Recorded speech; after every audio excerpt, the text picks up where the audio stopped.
everybody. Hi. In case any of you are new, my name is Randy Mayeux. We talk about whatever is in the news. And the first comment I have is this. Every now and then, you think, there is no God, there are no miracles, but I am here to tell you that the age of miracles is not over. The Dallas Cowboys won a football game yesterday. And so it was beyond expectations. It had to take divine intervention to make that happen. So I am teasing a little bit. I understand it wasn't a very good team they were playing. They were awful. Yeah, we did beat the worst team in the league on defense, and so that's exactly right. But, let me tell you that a win is a win. So, We can turn them out. okay, here we go. Now, there are a number of big stories, but the first one is this. Let me think how to describe this. If you look down at Texas from a satellite photograph, and the satellite photograph is unretouched, so you're looking at a photograph taken from above the planet, down on planet Earth, the United States, and Texas. You don't know where Texas is. It requires somebody to draw the map of Texas for you to say, that's Texas. If you believe in a God who created everything, God did not create nations. It's an interesting question. The United States has been pretty big on that we are God's, select nation, that we are a unique nation, that we are a nation intended to be in existence by God. Well, nowhere in the Bible does it mention the United States of America. In fact, kind of the only religious group that has sacred scriptures that might make that case are the Mormons, where they say that Jesus came and visited what we call the Native Americans. In case you're wondering, I'm not sure I believe that story. So the first thing is that nations are human-created entities. Now, they're smart entities, they're good entities. I'm a fan of the idea of a nation, but they are definitely human-created. So if you know anything about your history, and I'm just going to do the best I can here, here is a plot of ground. Let's see if this one's better. If I can get it open. There we go. Here's a plot of ground, right here. And in this plot of ground, there are areas where people end up living near each other and congregate. And you've got this group, and this group, and this group, and this group, and this group, and this group. And there are a lot of ways to talk about these groups. One way is, let's name this a tribe. And a tribe needs a chief. And I've just described the United States before it was the United States. We had Native American tribes. Each one was different. There were, if you're not aware of this, hundreds of them. And they each had their tribe. Or we could call these kingdoms. And each kingdom has a king, a separate king. And I've just described what later became England, Scotland, Wales, and Ireland. Because in the old days, before they became England, Scotland, Wales, and Ireland, they were kind of this glob of land, and people would gather together, and then they would end up with a leader, and the leader was the king, and the king would run the whole show. And so through the centuries, we would begin to send more people together. They would begin to build cities. They would begin to make alliances with each other. And that's not an unimportant point. These kingdoms would end up fighting these kingdoms, and the winner would be one larger kingdom, and they would decide who the king was. And ultimately they formed nations. Now here's an interesting question. If they weren't nations before, and they become nations, do they have to stay nations forever? That's an interesting question. Now, in case you're wondering what I'm doing, let's call this England and Wales, and then let's add a little area up here near the top called Scotland. And then over here, kind of a little ways away, is Ireland. And by the way, one of my favorite books I've ever read, which I have presented in this room in a book review before many of you lived here, was called How the Irish Saved Civilization. It's one of the best books I've ever read. So anyway, right now, like I think it's Wednesday, but this week, Scotland is voting on whether or not to remain part of the United Kingdom. They're voting by themselves. Now, before you wonder, is this a unique problem to Scotland? The answer is no. At this moment, they have just given up the idea of dividing California into 6 different states. There was a movement in California to force a referendum. You know, that's one where the citizens all vote, and California is kind of the leader of referendums. There was a referendum movement in California to force a vote on should California divide into 6 states. They have given up because there is not enough public support. Now, there is not enough public support now.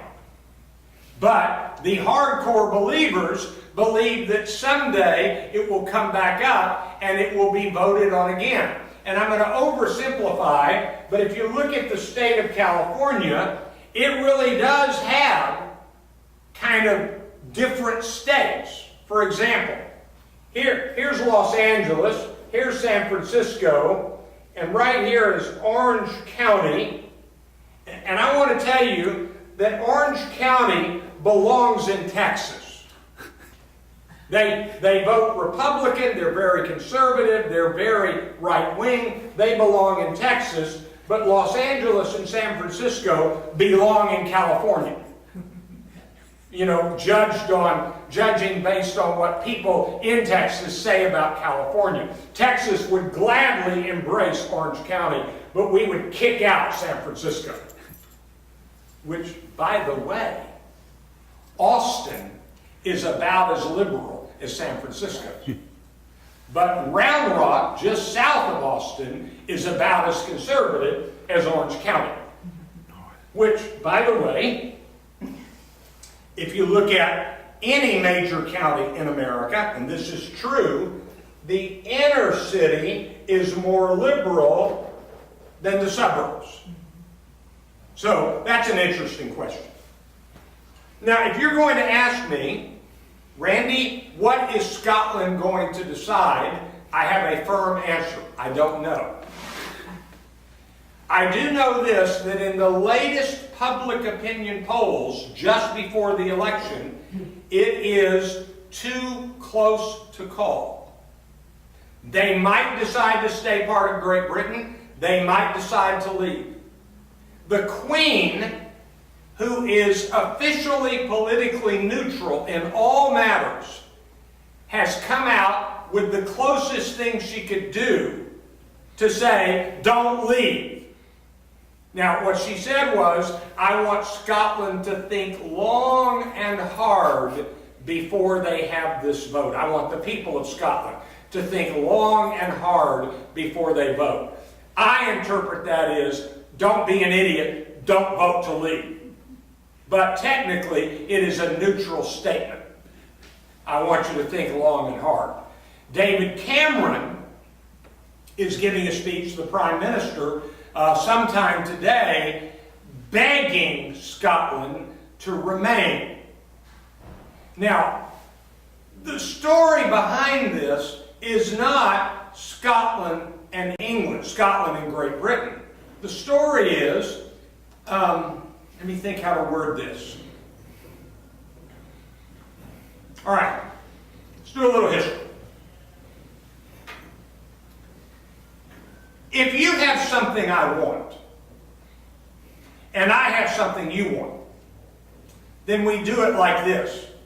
I'll trade you a deer skin for 5 live chickens. That's called bartering. And so I've got a little something, you've got a little something, I'll barter. And since to get to your house, I don't need a road, I'm going to ride a horse anyway, nobody has to collect taxes to build roads. We're going to barter between our deer skin and our chickens, and we'll ride to each other over the land on a horse. But as more people gather, I've told you all this story in the past. Let me ask you a question. What do you think the streets are like in a city with hundreds of thousands of people before the automobile is available and everybody is transported and everything is transported by horses and wagons? What do you think you find all over the streets? Horse manure. And so if you've got streets full of horse manure, and by the way, this is a true story, in the city of London, in about the year 1899, they had the first ever urban planning conference. This is a true story. And in that conference, the number one problem to tackle was, what do we do about the horse manure in the streets of London? And there was somebody at the conference there who came from New York and said, we've got the same problem in New York. And if you've ever seen pictures of New York or ever been to New York, you'll know that when you go into an apartment or a house, you step up into a brownstone and you go up about 6 stairs, maybe 4 stairs, to go into the brownstone. Does anybody know why there are stairs to get into the brownstone? So you can step above the horse manure. That's why it was designed that way. So anyway, this was a 10-day conference in London on urban planning with the number one item, what are we going to do about the horse manure? And at the end of the 3rd day, they disbanded the conference because nobody had a plan. And by the way, here's what had happened before. Before, they would shovel the horse manure and farmers would come buy it because they could use it.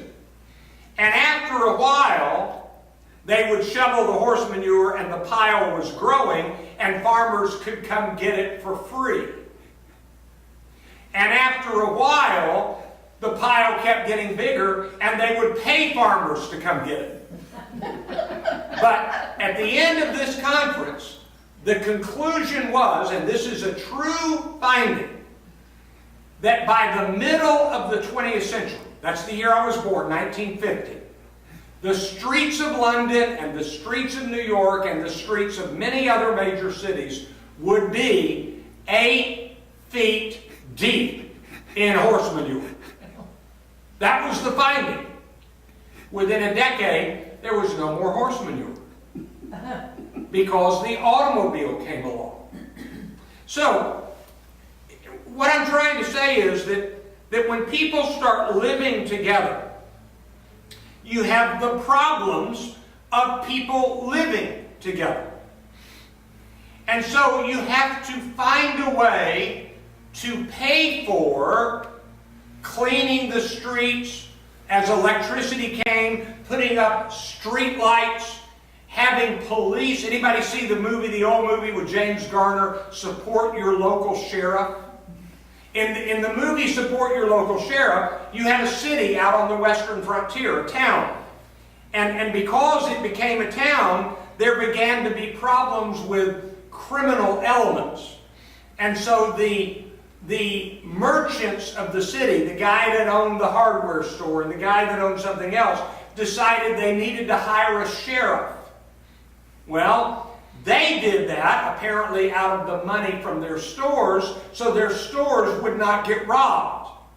But ultimately, you have to hire a police force, and ultimately you have to have taxes. But before you have taxes, before you hire a police force, before you put up street lights, does anybody know what you need before any of that? Money. Currency. You can't have a modern society where you're bartering chickens for deer skins and build streets and build streetlights. You can't do that. You've got to have currency. And so in the beginning of the United States, before we were the United States, this is pretty interesting to me. In the beginning of the United States, as the states formed a federation of states. Anybody ever heard of the Federalist Papers? The idea was, how do we function together as an alliance of states? One of the first and big questions was, what do we use for money? Currency. This is a big, big question. What do we use for currency? And I'll put it in modern terms, if Texas had its own money, and Arkansas had its own money, and Florida had its own money, and New York had its own money, and California had its own money, do you think that would create more problems for our country? What is consistent is the 50 states all use the same money. That's the currency. So one of the great big questions right now is, if Scotland becomes independent, if they vote their independence, what will they use? And I realize I'm drawing a US dollar sign here. What will they use for money? And there are basically three options for Scotland. Number one is they will abandon the British pound sterling and they will go to the euro, which is the European currency, which, by the way, is the newest big currency on planet Earth. It came into being, what was it, about 15, 20 years ago? Not very long ago. The second option is they will stay with the British pound sterling, the pound. Here's the problem with the pound. If you vote your independence and you say, we don't want to be part of you anymore, but we still want to use your money, guess what? They'll say, well, you can use our money, but you don't get any voice in what happens with our money. So the equivalent of what we in the United States call the Federal Reserve Bank, the Fed, which decides what we do with our money, Britain has one of those. And basically, if Scotland votes to leave Great Britain and stays on the pound, they won't have a seat at the table deciding what to do with the money. The third option is they can go to their own currency, and that's not necessarily a bad plan, except that what happens if Great Britain doesn't really want to do any business in the Scottish currency when they work across the border? I mean, the reason that South Carolina and Virginia and Tennessee and Pennsylvania and New York, the reason they didn't all keep their own currency is they figured out a common currency is a good idea. So, that's my quick story about what I think may be the biggest problem if Scotland votes its independence, and every international economist, conservative and liberal, seems to be in unanimous agreement that if Scotland votes to go independent, the immediate result is a serious recession in Scotland and a potential recession in Great Britain and in Europe. Wow. So, that's one piece of the story. Who's got a question or comment? Why do they want to? Let's start here and then here. Why do they want their independence? Is that your same question?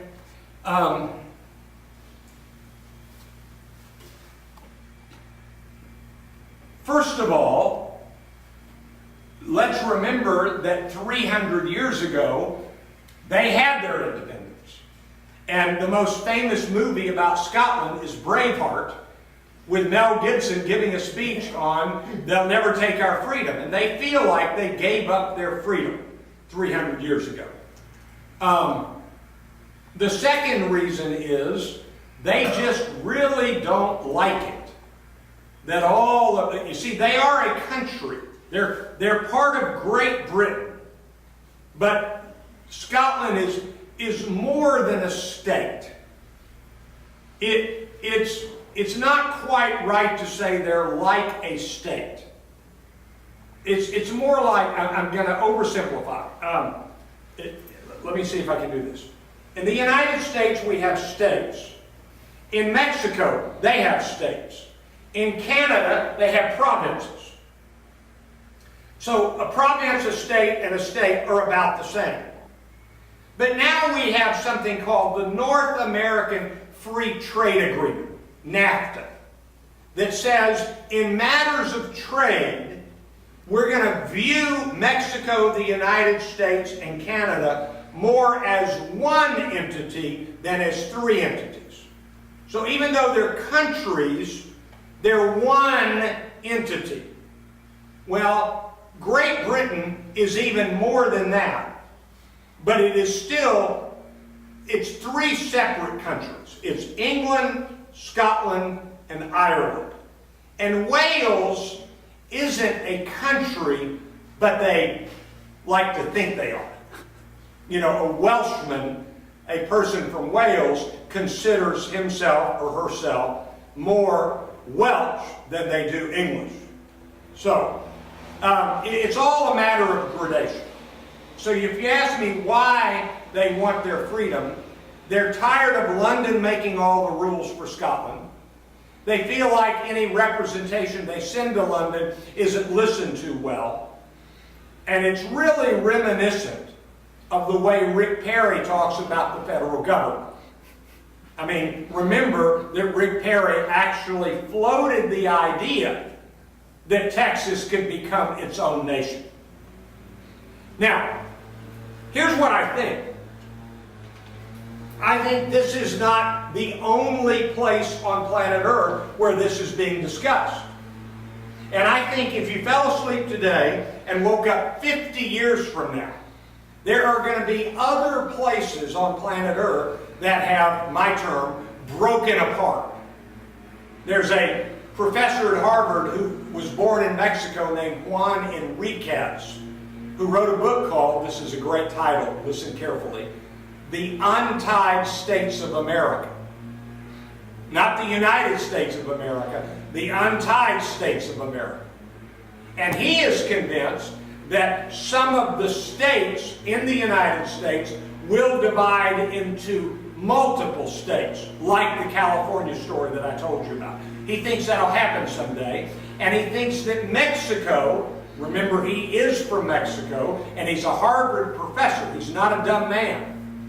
He's convinced that Mexico will divide into either 4 or 5 countries sometime in the coming decades. So, basically, what's happened is the movement, a lot of places, is to move in the direction of federalism. National governments overseeing multiple areas.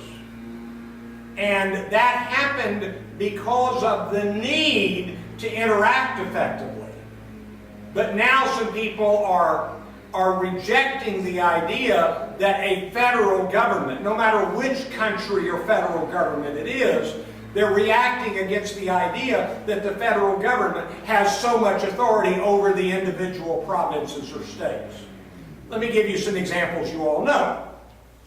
In Canada, half the country does not speak French. But in every television market in Canada, you have to have a French language television station. Even in the areas in Canada where nobody speaks French. Now some people say that's ridiculous. But they have it here too. Yeah. That's Spanish and English. Yeah. Except, I mean, we don't have to have it in television. We have it in television, but actually we don't. The television stations in Spanish are all on cable. They're not on broadcast. But there are some people who object that government forms have to be available in English and in Spanish. There are people who object to that, when in reality, if you didn't have it that way, people couldn't read them at all. Now, let me keep going with this a little bit more. So, Randy, what is the case for federalism? I'll just use one example. Anybody know the greatest physical, what's the word I'm looking for? Physical construction project in this country's history? The highways. I would argue that it's the interstate highway. Highways. Anybody know the name of the interstate highway system? The Dwight D. Eisenhower Interstate Highway System for Defense and Commerce, I think is the full name. The money was raised because Dwight Eisenhower saw the Autobahn in Germany at the end of World War II, and he said, for our national defense, we need that highway system. So he got it built, when in reality, he knew we didn't really need it for defense. He knew we needed it to build our economic structure. So it's pretty interesting. Okay, that's all I have to say, except that the movement away from federalism is going to be a movement that spreads, including in the United States. We'll have to see what it does with it. Who's got any other questions about Scotland? Yes? Not about Scotland, but about something else. All right. How do you foresee Mexico and the United States getting along when we can't get our Marine out of the state, out of Mexico? Yeah. And yet the president of Mexico said you shouldn't have put the National Guard on the border. Yeah. I mean, I can't make that come together. I'm going to do my best shot at this.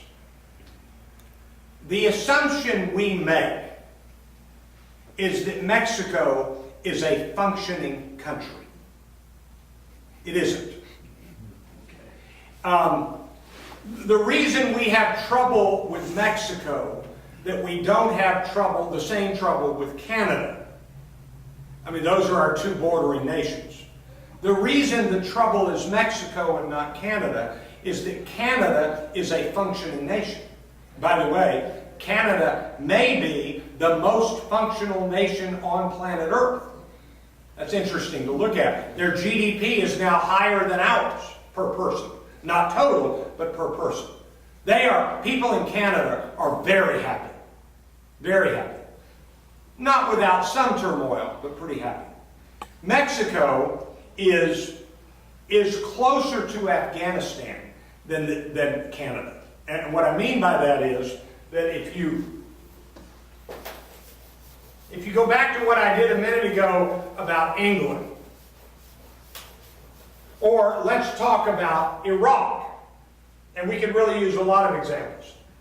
We'll just make this Iraq, and the reason things haven't worked out in Iraq is that Iraq is not a functional nation. It's not functioning like a nation. It is a nation with an area up here that's fighting this group here, that's fighting this group here. It is two simultaneous, ongoing civil wars between the Sunnis and the Kurds, and the Sunnis and the Shias. And so that's an ongoing civil war. So when we expect Iraq to do the things that a nation would do, they can't do it. The president, who's based down here, the president of Iraq, has no way to get these people to be in agreement. And the last leader of Iraq, Saddam Hussein, was killing the Kurds. It's a massive, multiple civil war. That's Mexico. Mexico is a piece of, it's what we call a country. It's not a country. It is a mafia turf war for the whole country. That's really what it is. You've got drug cartel in charge of one piece of land, a different drug cartel in charge of another piece of land. Every one of these drug cartels is more powerful than the Mexican army, more powerful than the Mexican authority, and either kills the Mexican authority or pays them off. Anybody heard about any beheadings by ISIS? Are you aware that it is a common experience in Mexico for a law enforcement officer to have to wear a mask while being a law enforcement officer? Not the bad guy wearing a mask, the good guy wearing a mask. Because if the good guy doesn't wear a mask, here's what happens. The cartel kills him and hangs his head from a light pole. I am not making this up. There have been countless beheadings in Mexico where they put the head of the person they're opposed to that they killed in public display. So when you ask me, how do we respond to Mexico? There is no Mexico to respond to.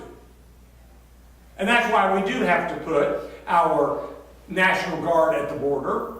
And that's why the president of Mexico says, I wish you wouldn't, because our National Guard at the border is a reminder to him and to the people of his country, our country is not stable. So I think we've got to have it there. But not for my worry about immigrants coming over, but my worry about the drug cartel coming over and expanding its influence. So that's my quick answer to all that. So, and so basically, and I'm oversimplifying here, here's the United States, here's Mexico, and what the United States is saying is, hey guys, the drug cartels stop here. You don't get to come any further north. We can't fix you down here, but we're not going to let you any further north. But anybody in here old enough to remember a movie with Elvis Presley called Fun in Acapulco? It was a typical Elvis Presley fall in love movie. It was set in Acapulco. There is no American left, United States American, who will take a vacation to Acapulco. It's too dangerous. So that's my quick answer to all of that. Why are we so timid about going after him? Because if you mean going after them, going into their territory. Yeah. Yeah. The rule of nations, and this is why this whole ISIS thing is very interesting. I'm answering your question, but I'm going to start with ISIS and then I'll go to Mexico. All right, this is very, very interesting. Right now, ISIS, or ISIL, it's the Islamic State of Iraq and Syria, or the Islamic State of Iraq and the Levant, which includes Syria, parts of Israel, parts of what they would call Palestine. I can't draw worth a flip, but here's Syria, here's Iraq, and there are areas in both Syria and Iraq where ISIS has taken over control. For the people who say it was a mistake for President Obama to remove our troops from Iraq, everybody listen to this, this is not unimportant. While President Bush was president, he wanted to make sure that Iraq would establish a democracy. In fact, you might remember his wording that we are there to help spread democracy through the region.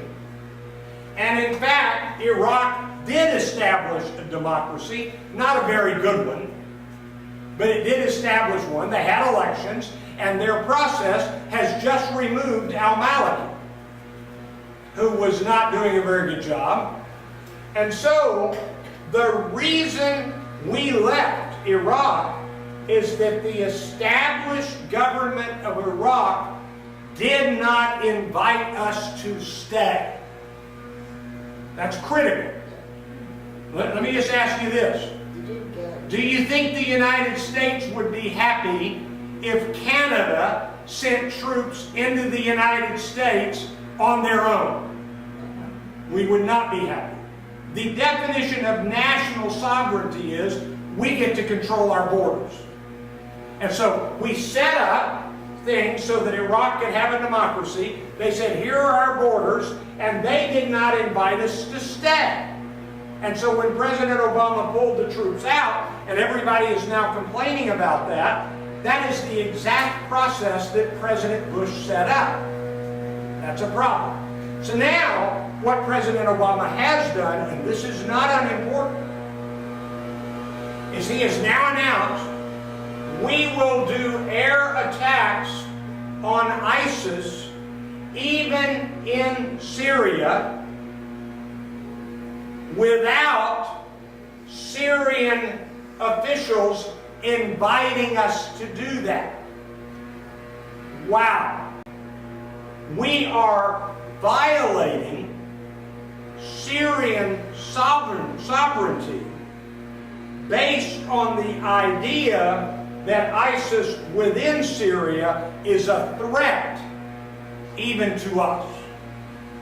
So my answer about Mexico is, Mexico has not invited us in, and they are a nation, even though a phenomenally dysfunctional nation. I think it's safe to say, I could be wrong, that if the drug cartels sent a platoon of people into McAllen, we would then send our troops to chase them no matter where they were. That's what I think would happen. But I don't know that. I don't know that. But that's why we haven't gone down into Mexico to do something about it. We've got a little competition. Yeah. Okay. Oh, by the way, at the very time that nations might be coming apart to some extent, something else is happening on a different front. Large companies are buying up independent, smaller companies. Which is why I am sorry to announce this. After 20 years, I will no longer be able to speak at Chambrel at Club Hill. I will now be speaking at Brookdale at Club Hill. Because Chambrel at Club Hill is disappearing, being swept into the bigger entity known as Brookdale. When I started here, Brookdale did not own you. So that's kind of a fun little observation. So you were the second longest place I've been speaking, and now I can't use your title anymore. So, by the way, I can't. I wanted to find the fastest route to get here, and so I asked my map, and there is no Chambrel at Club Hill in my map. There is a Brookdale at Club Hill in my map. So it's already hit the maps. I don't know how that works. Okay. All right. So that's that. I've got one more subject to talk about. Any other questions about ISIS or borders or Scotland? Okay. We got to do one more story.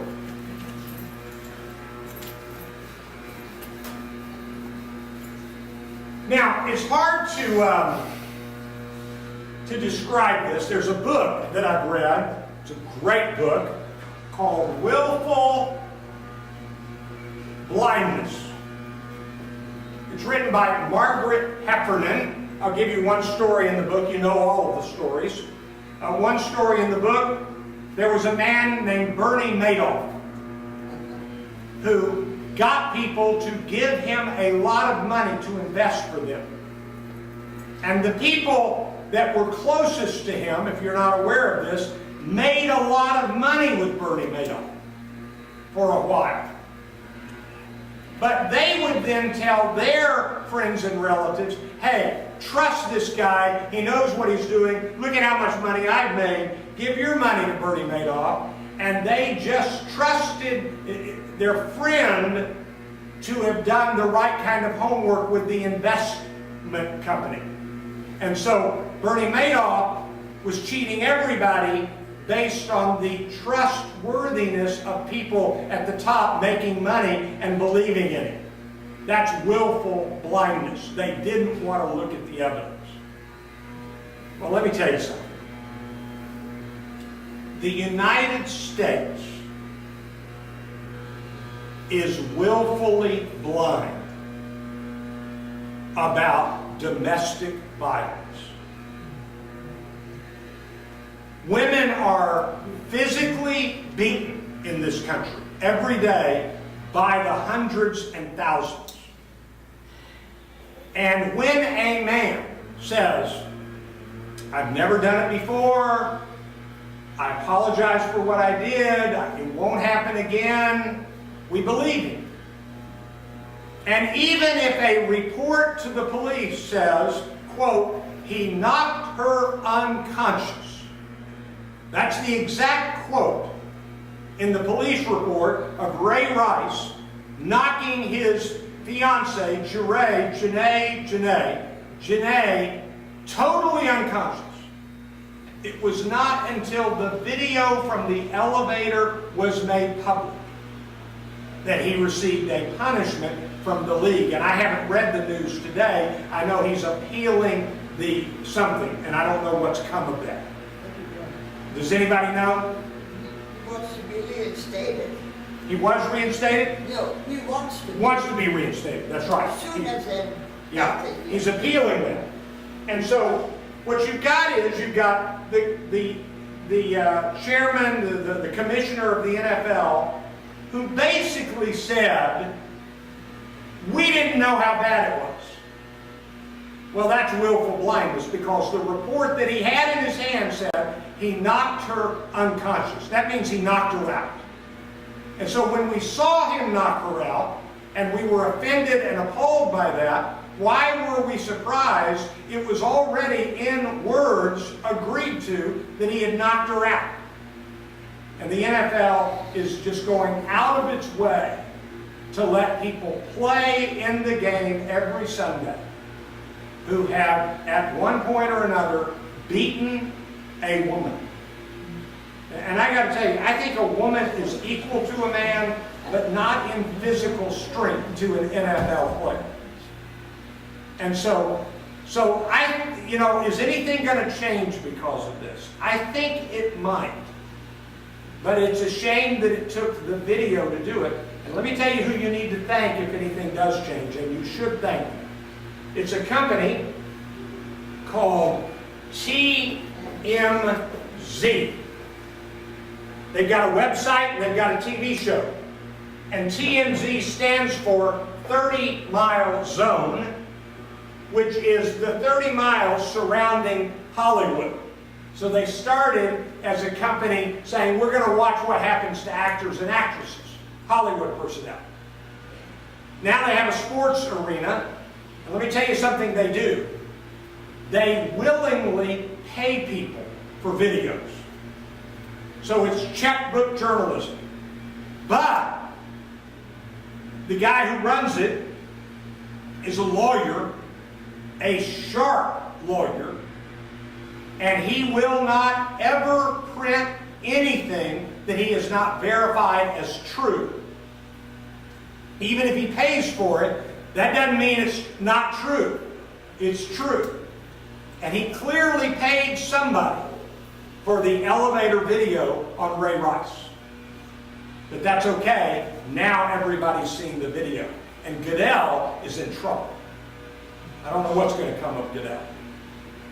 But the secret message behind that is there are no secrets to be kept when there is a video camera around.